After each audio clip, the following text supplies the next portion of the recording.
Hello everyone, সবাই কেমন আছো? আশা করি সবাই ভালো আছো। আর আমার গাছ শীত তো চলে যেতে বসেছে, তবুও দেখো আমার গাছে কি সুন্দর এই লক্ষ্মী জবা ফুলটা ফুটেছে। সারা শীতকাল জুড়ে জানো তো আমাকে ফুল দিয়েছে, কিন্তু এর গাছের কিন্তু আমি সেরকম একটা পরিচর্যা করিনি। এবার শীত থেকে যখন গরম পড়ছে গাছগুলোর অবস্থা না একটু খারাপ হয়ে যাচ্ছে। এখন এদের একটুখানি পরিচর্যা করার দরকার।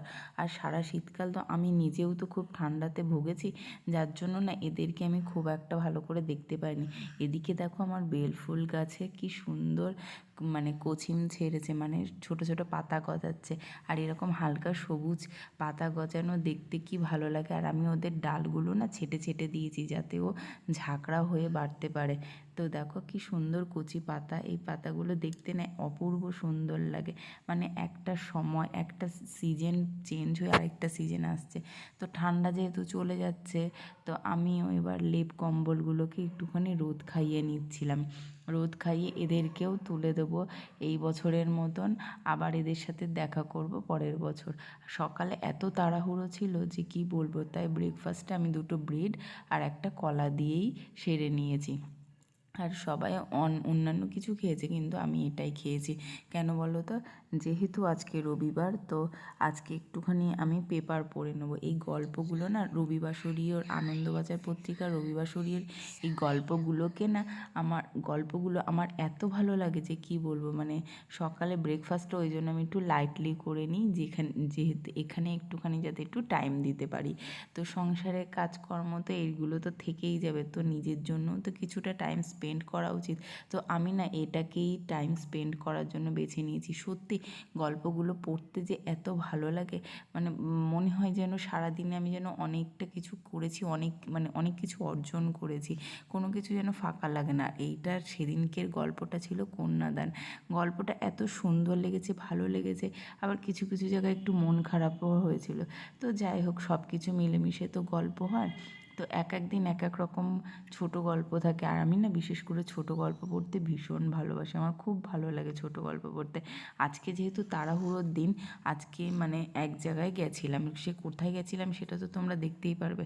আর এদিকে দেখো ছাগলটা কত বড় এর ভেতরে ঢুকে যাচ্ছে। হ্যাঁ, আজকে আমি গেছিলাম একটু হসপিটালে গেছিলাম কেন সেটা তো তোমরা দেখতেই পাবে।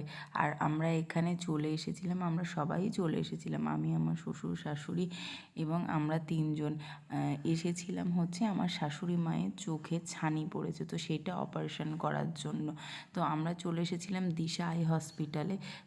আমি যাই হোক সকালবেলা একটু ব্রেকফাস্ট খেয়েছি, আর তোমাদের দাদাভাইও ব্রেকফাস্ট খেয়েছে, আর ওদের তিনজনকে লাঞ্চ করিয়ে দিয়েছি। আমাদের লাঞ্চ করার আর টাইম হয়নি। তো এখানে আমাদের সময় চলে এসেছিলো, অপারেশনের যে টাইমিংটা দিয়েছিল, চোখের ছানির অপারেশন হয়েছে আমার শাশুড়ি মায়ের। তো এখানে এসেই এই লিফটে করে ওপরে 4তলা কি 3তলাতে গিয়ে এক একজন করে গিয়ে এন্ট্রি দেখা করতে করতে যেতে পারবে। তো তোমাদের দাদাভাই গেছিলো বলে আমি একটুখানি চারিদিকটা তোমাদেরকে দেখিয়ে দিলাম। তারপর ওখানে জানো তো একটা ক্যান্টিন আছে দিশা হসপিটালের ভেতরে, খুব সুন্দর জানো তো। ওখানে নর্মাল এই সব খাবারগুলো পাওয়া যাচ্ছিলো, তাই আমরাই ওখানেই লাঞ্চটা সেরে নিয়েছি। আমি নিয়েছিলাম একটা ভেজ থালি, যার মধ্যে ছিল আলু ভাজা, ভাত, দেখতে পাচ্ছ গন্ধরাজ লেবু, এদিকে ডাল, একটা তরকারি।